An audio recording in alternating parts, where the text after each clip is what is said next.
Buenos días, hermanos. Dios les bendiga. ¿Cómo están? Bienvenidos al servicio de adoración en esta mañana.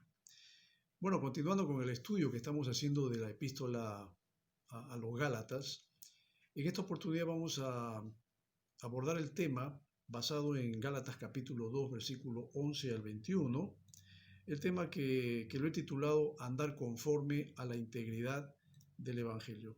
Y vamos a leer entonces Gálatas capítulo 2, versículos 11 hasta el versículo 21, que dice: Pues bien, cuando Pedro fue a Antioquía y le eché en cara su comportamiento condenable.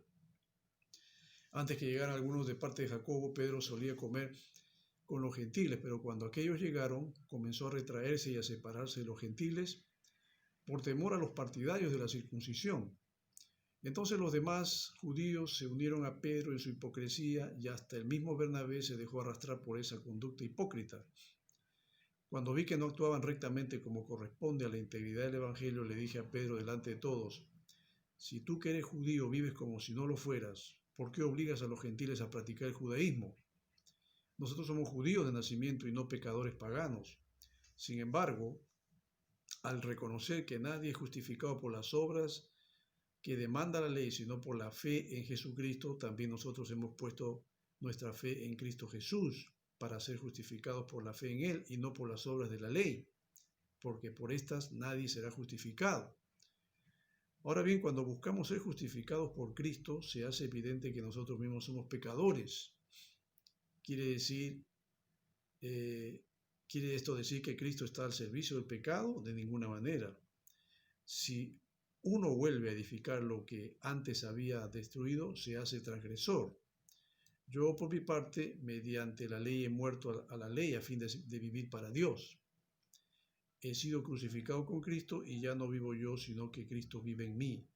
Lo que ahora vivo en el cuerpo lo vivo por la fe en el Hijo de Dios, quien me amó y dio su vida por mí. No desecho la gracia de Dios. Si la justicia se obtuviera mediante la ley, Cristo habría muerto en vano. Hemos leído Gálatas 2, versículos 11 al 21. Y vamos entonces a entrar en esta mañana a tocar el tema andar conforme a la integridad del Evangelio. Quisiera invitarles, por favor, a tener una palabra de oración. Vamos a orar. Padre, gracias te damos en esta hora. Gracias por darnos este momento especial de poder acercarnos a tu presencia. Y también, Señor, en esta mañana pedirte que nos bendigas y nos hables a través de tu palabra, a través de esta porción que hemos leído de la epístola a los Gálatas. Señor, oramos que tú nos des gracia, nos des sabiduría, nos des la ayuda y la dirección de tu Espíritu para poder comprender la enseñanza que quieres darnos en esta hora. Guíanos y ayúdanos, te lo pedimos en el nombre de Jesús. Amén. Algo que a Dios no le agrada es que tengamos una doblez de corazón, ¿no? No debemos ser infieles a nuestro Señor en nuestra conducta. No debemos tener un doble discurso en relación con nuestra vida espiritual. Hacerlo sería pues como ser hipócrita, porque en realidad tener una doblez de corazón no es otra cosa sino que ser hipócritas. Y un hipócrita es alguien que finge tener una cualidad, finge un sentimiento, finge una virtud o opinión que no tiene realmente. La palabra de Dios, abordando ya ahora la epístola, este pasaje de la epístola, el apóstol Pablo justamente está refiriéndose al apóstol Pedro, ¿no? En la situación que él vio, que no le gustó para nada. No le... Pedro, como dice allí en el versículo 11, Pedro se juntaba con los gentiles para comer, pero cuando él veía a los judíos venir, pues inmediatamente se retiraba. Y no quería estar con los gentiles por temor a los judíos. Él también era judío. Pero ¿temor a qué, digo yo? Temor tal vez a que hablen mal de él, temor a que digan que Pedro se junta con gentiles. Y esto el apóstol Pablo lo vio como un comportamiento condenable, como dice el versículo 11. Un comportamiento condenable. Algo que que no debe verse en la vida de un creyente. ¿Los creyentes podemos tener comportamientos condenables? Sí, yo pienso que sí. ¿Los creyentes podemos estar haciendo cosas que a Dios no le agrada? Claro. No es que digo que hay que hacerlas, por si acaso, sino estoy diciendo que hay comportamientos que no deberían ser vistos en la vida de un creyente. Hay conductas que no deberíamos estar manifestando, pero las manifestamos. Sobre todo cuando podemos estar siendo, sin darnos cuenta, de tropiezo para alguien que nos puede estar observando. Miren, el apóstol Pablo era un personaje que estaba en comunión con Dios, era un hombre maduro en su vida espiritual, un hombre consagrado a Dios, y sin embargo a Pablo no le gustó la actitud, no le gustó el comportamiento de Pedro. Y claro, destaca a Pablo que Pedro, como dije hace un momento, comía con los gentiles, pero luego se apartaba de ellos cuando él veía que llegaban los partidarios de la circuncisión, como dice el versículo 12. ¿No? Él, como judío, también se identificaba. Pero al apóstol Pedro como que no le amanecía todavía la idea de juntarse con gentiles. O si lo hacía, pues lo hacía así un poco como que para que nadie me mire, ¿no? Que nadie me esté viendo, que nadie me esté identificando con ellos. ¿Tú te acuerdas cuando Jesús fue entregado y Jesús le había dicho a Pedro, mira Pedro, tú me vas a negar 3 veces antes que cante el gallo? Y Pedro le había dicho, no Señor, yo estoy dispuesto a morir contigo, no voy a hacer nunca eso. Sin embargo, no cumplió, porque a la hora del momento crucial, Pedro lo negó 3 veces. Y Jesús lo quedó mirando y esto lo avergonzó a Pedro y se sintió mal y salió y lloró amargamente. Bueno, no vamos a decir que ahora Pedro pues ya estaba completamente, ya Dios lo había, Jesús lo había perdonado, Jesús ya lo había restaurado, pero todavía Pedro en su naturaleza humana, esa naturaleza pecaminosa que todavía le gobernaba y nos gobierna a todos nosotros. No nos gobierna, pero todavía tiene influencia en nuestras vidas, en nuestra conducta, en nuestra voluntad, porque también podemos estar tomando decisiones en la carne, podemos estar teniendo actitudes carnales, podemos estar teniendo una especie de doblez de corazón. Y eso va a generar que tengamos comportamientos, como diría el apóstol Pablo, condenables. Algo que no debe manifestarse en la vida de un creyente.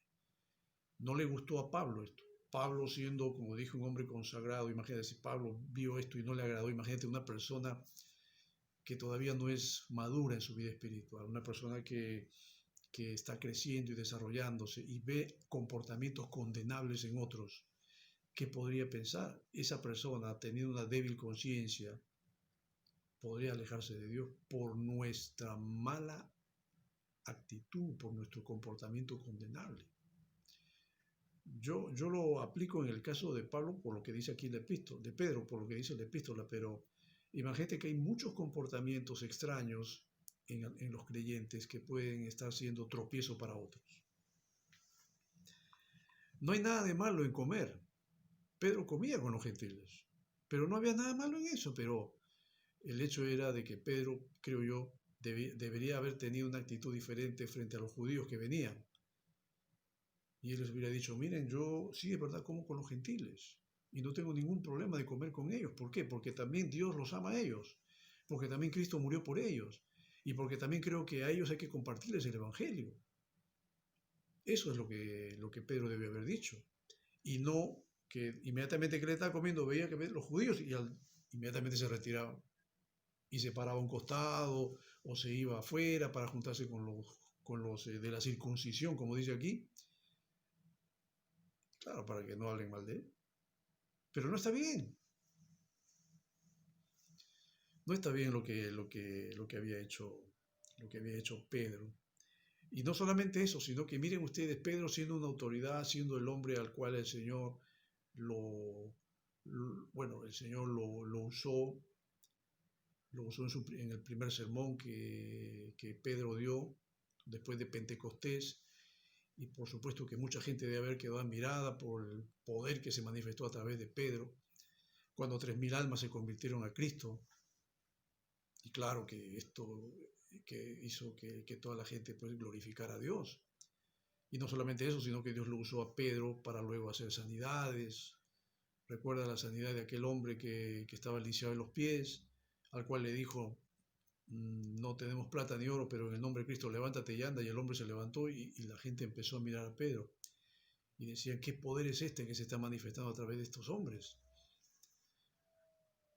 Y Pedro era un hombre que a través de su conducta, a través de sus enseñanzas, influenciaba poderosamente en mucha gente. Y miren ustedes, como dice el versículo 13, los demás judíos se unían a Pedro y hasta el mismo Bernabé, al mismo Bernabé, y Pablo pues menciona claramente aquí en el versículo 13 cuando dice que esta actitud, tanto de Pedro como de los demás judíos que se unieron a él y el mismo Bernabé, pues él lo define como hipocresía. Que ya hemos dicho que un hipócrita es aquel que finge, no es lo que él tiene realmente, sino que está fingiendo una cualidad, puede estar fingiendo un sentimiento, puede estar fingiendo una virtud u opinión que no tiene, que no le nace, que no es de él. Hay que tener cuidado, porque la vida cristiana yo creo que tiene que ser una vida real. ¿Puede haber fingimiento en la iglesia de ser un santo? Sí, por supuesto. Hay muchos que pueden fingir ser santos. Son personas que tienen comportamientos condenables también, en otras cosas. Pero cuando van a la iglesia son santos. Se comportan, bueno, cargan su Biblia y levantan el rostro y caminan como si fueran, ¿qué cosa? Ángeles que han descendido del cielo. Y caminan y pueden estar hablando de otros y criticando a otros y juzgando a otros. Y si ven alguna actitud extraña en alguien, inmediatamente ya están condenándolos. Pero también tienen comportamientos condenables. Tienen extrañas actitudes. Que tiene que haber un Pablo por ahí seguramente que se levante y que lo discierna a ese hermano y se dé cuenta que este hermano también, que juzga a otros y que es un hipócrita, está andando mal. Mira, yo no estoy señalando a nadie, por si acaso, no estoy pensando en nadie, pero en mi tiempo de trabajar en la iglesia y de haber pastoreado por muchos años en diferentes lugares, yo he visto estas cosas. Y no juzgo, por si acaso, porque yo creo que también probablemente he tenido un comportamiento condenable en algún momento. Y sé que esto no debe ser. Y sé que necesito que Dios también me ayude a mí a poder resarcir esas falencias que hay en mi vida espiritual, como tú también lo debes tener. Porque sí sería muy fácil, ¿no? Tirar la piedra y esconder la mano. Es muy fácil hacer eso. Es muy fácil criticar a otros, es muy fácil condenar a otros, cuando uno también tiene algo extraño en su vida. Por eso el Señor dijo que no debemos sacar la paja del ojo ajeno sin antes habernos sacado la viga. Y tremenda viga que tienen algunos, que tienen que removerla de su vista para que puedan ver la pajita que hay en el ojo de su hermano. Pablo va a recriminar a Pedro y se lo va a decir, porque Pablo no tenía pelos en la lengua y Pablo sabía muy bien que lo que estaba haciendo Pedro era algo condenable. Así que Pablo no se quedó callado y se va a acercar, como dice ahí en el versículo 14 y 15, y le va a decir, si tú que eres judío vives como si no lo fueras, ¿por qué obligas a los gentiles a practicar el judaísmo? Nosotros somos judíos de nacimiento y no pecadores paganos. Mira lo que le está diciendo, tú eres judío, pero estás viviendo como si no lo fueras. Y encima estás obligando a los gentiles a practicar el judaísmo. Eso está mal. Eso está mal. En el Concilio de Jerusalén, durante la era apostólica, Tú sabes que ahí en Hechos capítulo 15 se habla justamente del concilio que hubo en Jerusalén.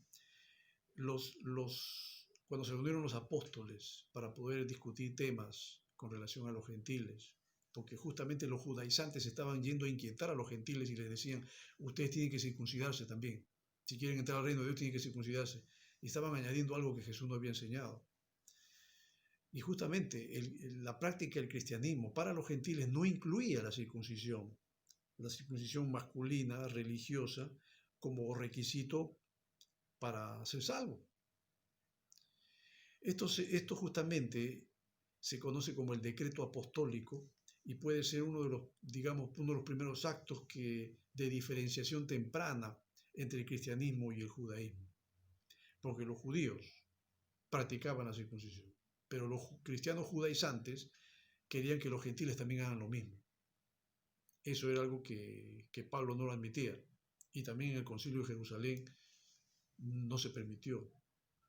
Por eso es que ellos no dijeron a los gentiles que se circunciden, simplemente dijeron, conviértanse a Cristo. Y la circuncisión ahora no es la circuncisión de la carne, como lo va a decir Pablo en una de sus epístolas. La circuncisión ahora es la del corazón. A Dios no le interesa que te circuncides, que te quites el prepucio. A Dios lo que le interesa es que tú te conviertas. Esa es la verdadera circuncisión. Pero estos judíos, estos cristianos judíos, y querían que los gentiles también cumplieran con la ley. Entonces Pablo le va a decir eso a Pedro y le va a decir, tú no estás haciendo bien tú todavía te estás juntando con los judíos y cuando no están ellos te juntas con los gentiles.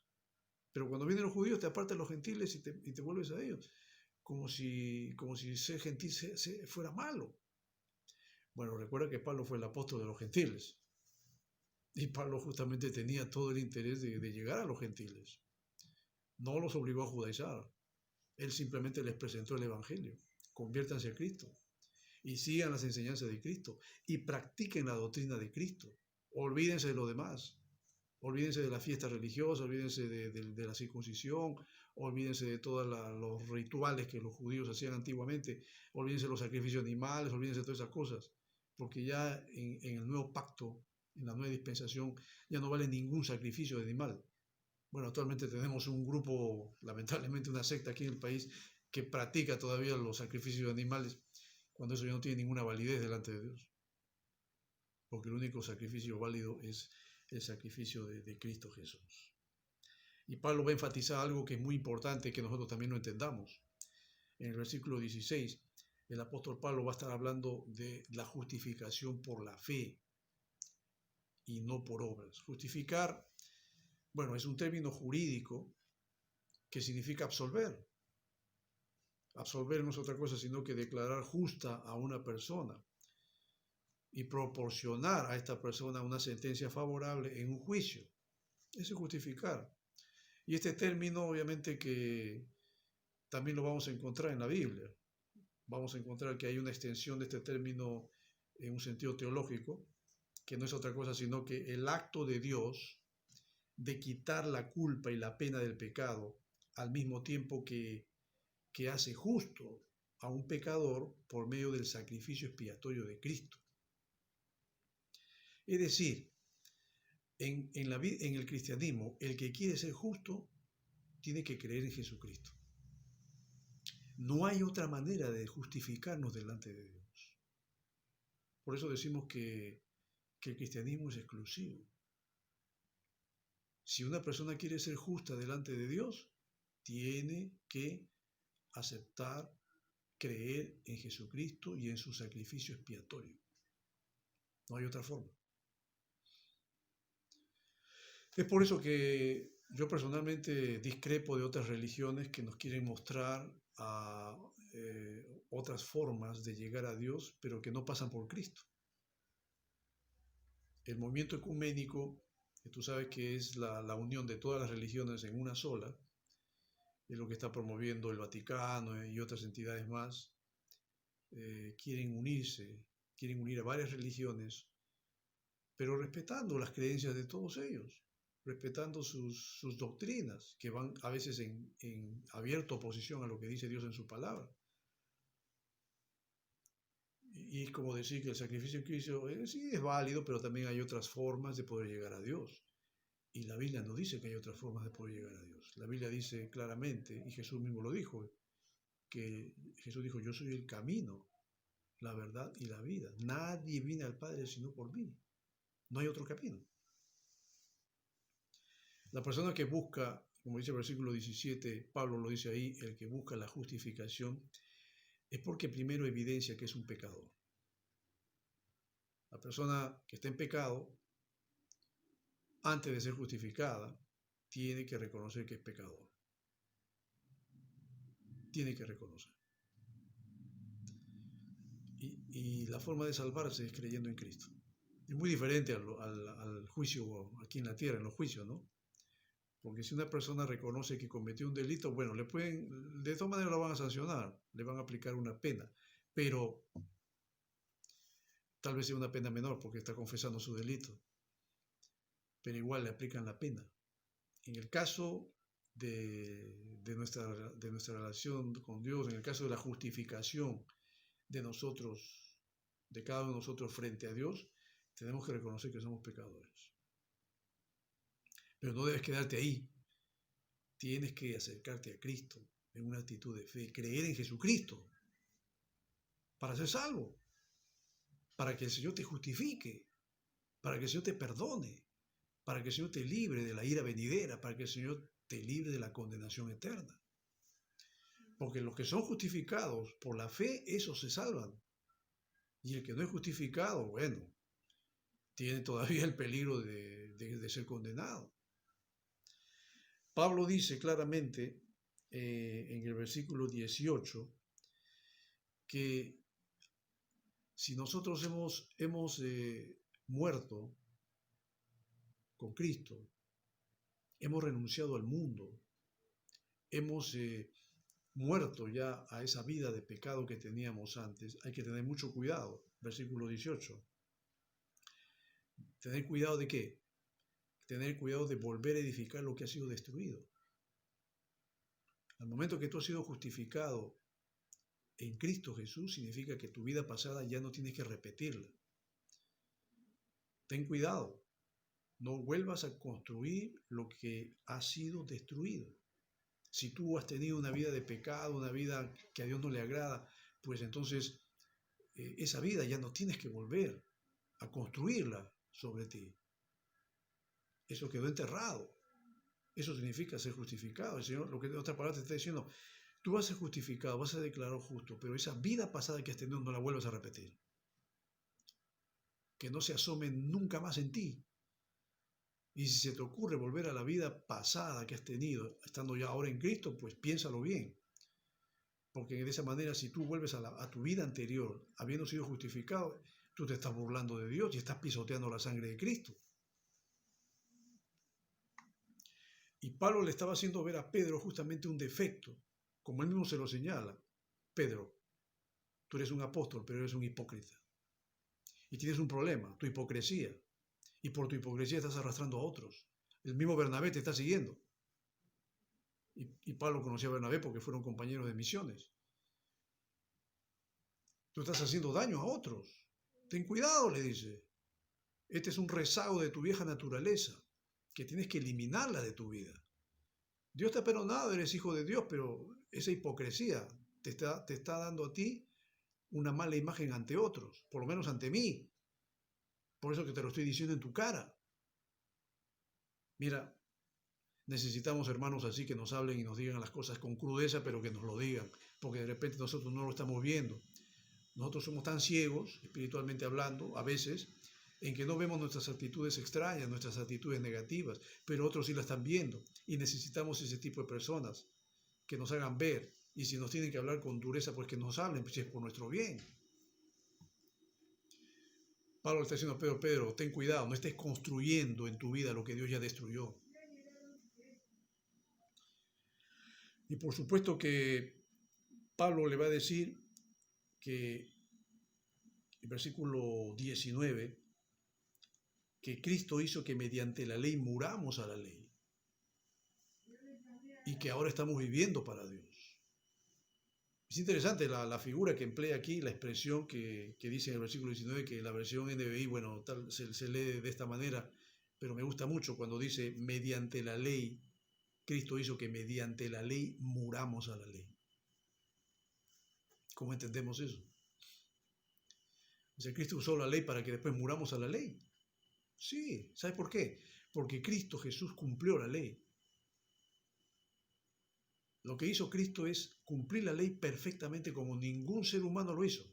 Porque no hay ningún hombre que cumpla la ley. El único que la cumplió fue Cristo. Pero Dios usó la ley ¿para qué? Para que tú cuando creyeras en Él, tú mueras a la ley.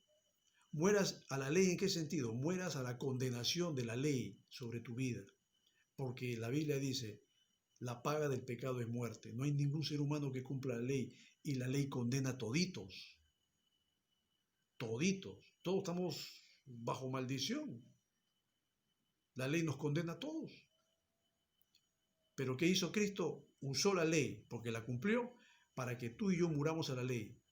Vale decir en otras palabras que ya no estamos bajo la maldición de la ley no tiene por qué condenarnos, porque Cristo nos ha declarado justos, nos ha justificado.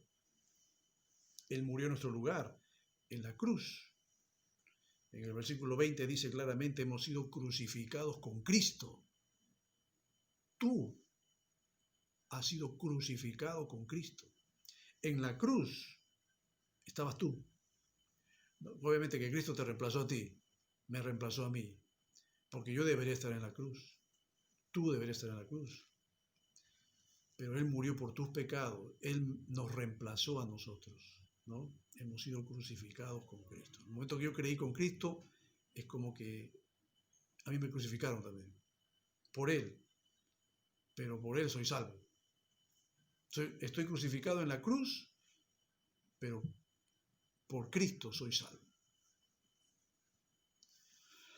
Esto es tremendo, ¿por qué te digo? Porque mucha gente que está muriendo lamentablemente y que no ha creído en Cristo Jesús, lo único que les queda son sus obras.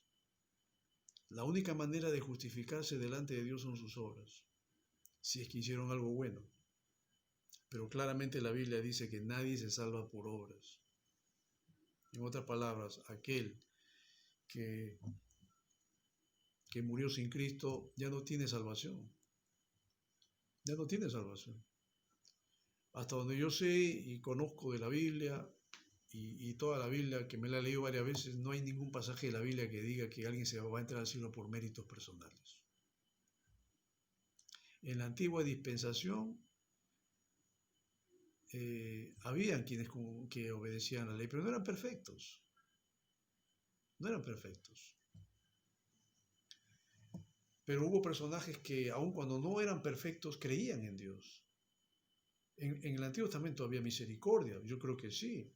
No puedo decir que todos los que murieron bajo la ley se van a ir al infierno, porque hay quienes sí realmente se convirtieron a Dios de corazón, y aunque eran imperfectos, pero creyeron en Dios. David, por ejemplo, fue uno de ellos.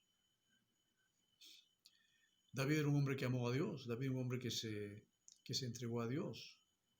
Sí, tuvo sus errores y sus fallas. Recuerda el pecado de David con Betsabé, un adulterio terrible, que no solamente fue adulterio, sino que mandó a matar al esposo de Betsabé, a Urías Eteo. Y eso fue algo que a Dios no le gustó. Fue un comportamiento condenable de parte de David. Y claro, yo pienso que si el Señor hubiera hecho que la ley caiga, todo el peso de la ley caiga sobre David, David hubiera muerto fulminado.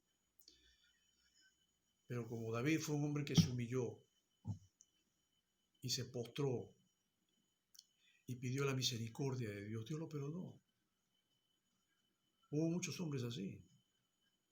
Entonces, en el tiempo de la ley hubo gracia. Yo creo que sí, hubo gracia. Porque nuestro Dios es un Dios de gracia. Aun cuando la ley dura, aun cuando la ley rigurosa como era, te condena, pero aquel que se humillaba ante Dios, se quebrantaba como David lo hizo. Y si tú lees sus salmos, te vas a dar cuenta que David era un hombre que se humillaba ante Dios. Venía la gracia de Dios sobre este hombre y lo restauraba. Nosotros estamos bajo el tiempo de la gracia. Creo que estos son los tiempos de la gracia abundante, donde el Señor, si tú te humillas de corazón, Dios te va a perdonar, Dios te va a restaurar. ¿Quiénes son aquellos entonces que se van al infierno? ¿Quiénes son aquellos que se pierden y se condenan? Son aquellos que nunca se humillan ante Dios, o se burlan de Dios, o no se arrepienten de verdad, se han endurecido, tienen la conciencia cauterizada, ya se han vuelto insensibles a Dios.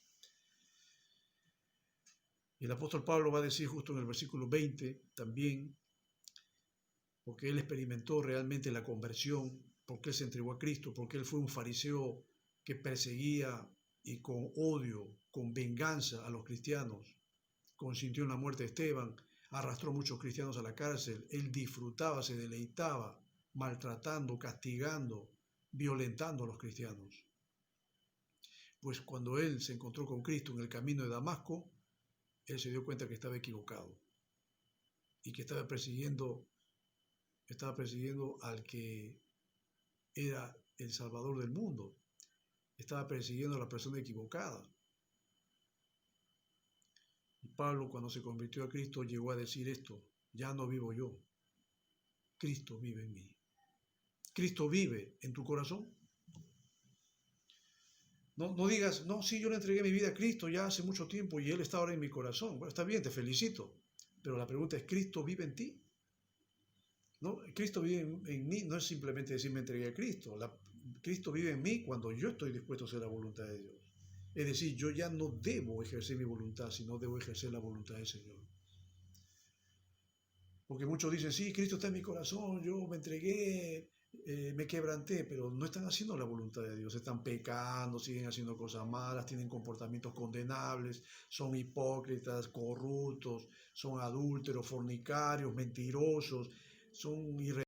Sí, es verdad, y tienen todo este tipo de actitudes extrañas, pero por supuesto, van a la iglesia, tienen su Biblia, y están diciéndole, y muestran su cara de santos, y Dios conoce el corazón de ellos. El apóstol Pablo dice en el versículo 20, ya lo que vivo ahora en el cuerpo, lo vivo por la fe en el Hijo de Dios, quien me amó y dio su vida por mí. Es interesante lo que dice Pablo acá, ¿no? Lo que ahora vivo en el cuerpo. Ahora este cuerpo, esta estructura de carne y hueso, obviamente con todo lo que tengo adentro, en mi mente, mi corazón, mis emociones, todo, mi alma, mi espíritu, todo ahora lo vivo por la fe en el Hijo de Dios. El Hijo de Dios quien me amó y dio su vida por mí. Pablo valoró mucho eso. Pablo se había equivocado, se dio cuenta que se había equivocado. Pero qué bueno, dice Pablo. Pablo dice, qué bueno que me he equivocado, qué bueno que me he dado cuenta que me he equivocado. Porque así como Pablo le llamó la atención a Pedro y le recriminó su hipocresía, también el Señor Jesús, cuando se le manifestó a Pablo en el camino de Damasco, así tácitamente le recriminó a Pablo su hipocresía, porque Pablo era un religioso que según él servía a Dios, y en realidad no está sirviéndole a nadie. Te puedes poner a pensar por un momento que hay cristianos en la iglesia que no le están sirviendo a nadie. Son religiosos, son legalistas, son cáusticos, son duros, condenan a otros. Sí, condenan a los líderes, condenan al pastor, condenan a todos y condenan a los hermanos también. Ellos son los santos, son los espirituales. No te metas con ellos.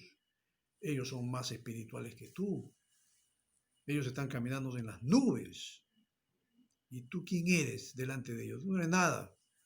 Pablo miraba a los cristianos y decía, estos no son nada. Yo me voy a encargar de ellos, yo lo voy a arrastrar, lo voy a pegar, lo voy a jalar los pelos, lo voy a patear, lo voy a meter presos. Él disfrutaba haciendo eso y él creía que así está sirviendo a Dios.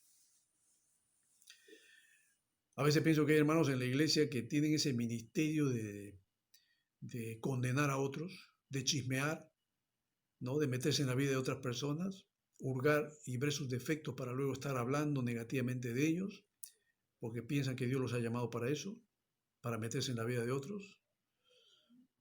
Son una especie de Magali, pero evangélicos. Se meten en la vida de otros y critican. Y sacan los trapitos de otros y sacan la pajita que hay en el ojo ajeno, porque la viga que tienen en el ojo no la pueden sacar, y es más, creen que ni la tienen, pero sí se pueden meter a criticar a otros, sí se pueden meter a dañar a otros, porque son espirituales. Yo los veo todos los días en el Facebook, ¿eh? A veces yo entro al Facebook y encuentro un montón de gente que le gusta condenar a otros. Cuando los ven que alguno cae en pecado o cometió un error, inmediatamente lanzan toda su artillería de condenación y antes que Dios lo juzgue, ellos ya lo mandaron al lago de fuego. Pero Pablo también había recibido de Jesús, había recibido su chiquita, como decimos, y él se dio cuenta que estaba equivocado. Y Pablo, cuando le habla a Pedro, tal vez fue un poco duro al decirle, pero también le quería hacer ver a Pedro que Pedro está equivocado. Le está diciendo: Pedro, tú eres un hipócrita en tu actitud. Con ese comportamiento condenable, ¿tú a quién estás honrando? No estás honrando a Dios. Mira, si la iglesia de Roma dice que Pedro fue el primer papa, pues tiene que desdecirse de eso, porque Pedro en primer lugar no fue el primer papa. En ninguna parte de la Biblia dice que Pedro fue el primer papa.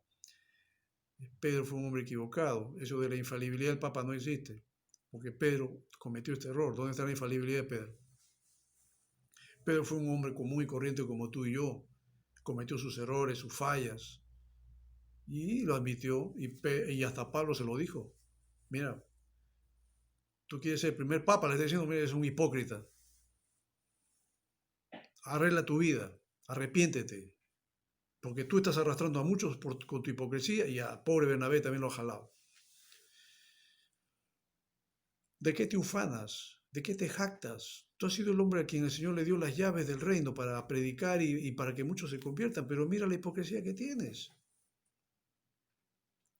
Mira, Pedro no dijo nada, calladito.